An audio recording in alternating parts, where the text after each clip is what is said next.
sila, Father. Tapon namin ang hawak sa katawan nila. Nabibila sila sa aking eternal flame. Wala kang kalaban-laban sa Umalis ka sa katawan na to, Mola. Umalis ka. Umalis ka dyan. The Lord compels you.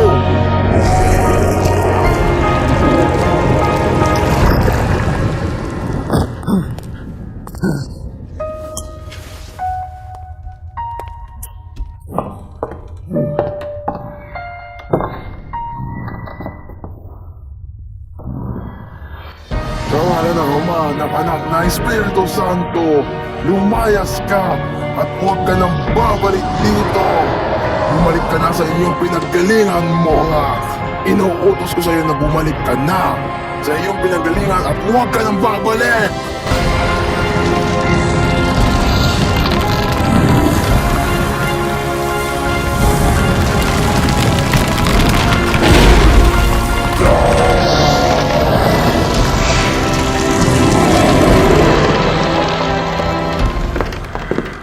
Molak, okay ka lang ba? Molak! No! Anong ginawa mo sa kanya? Binigyan namin siya ng permiso! Wala siya ginawang mali!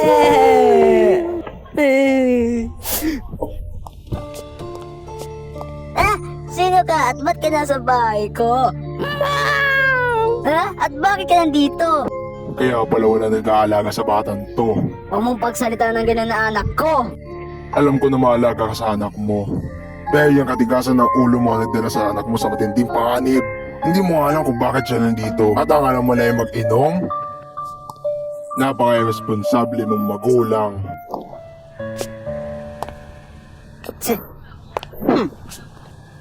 Miss Lila, pwede niyo ba uyatid pa uwi, Miss Lila? I got you. Halika dito, maliit na bata.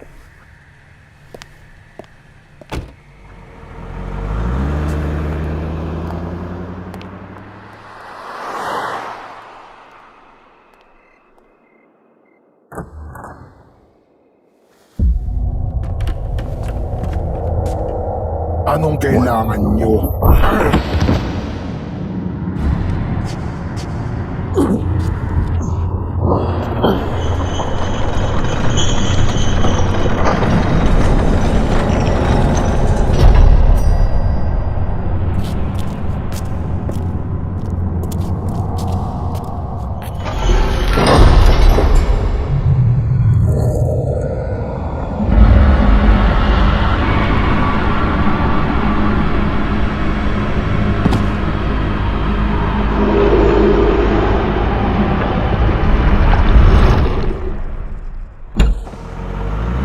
Saan ka galing? Suzy, Alam mo ba ay, kung ano mangyayari kapag nalaman to ni Lolo? pasensya na. Okay ka lang ba? Gusto ko lang kasi magbago ha. Mga bata, guess what? Pinadala ito ng magulang niyo para sa inyo. Uy, talaga ba? Oh, isang Eldritch Monster!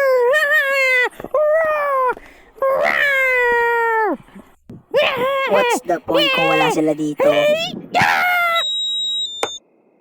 Mom, I don't want you sad.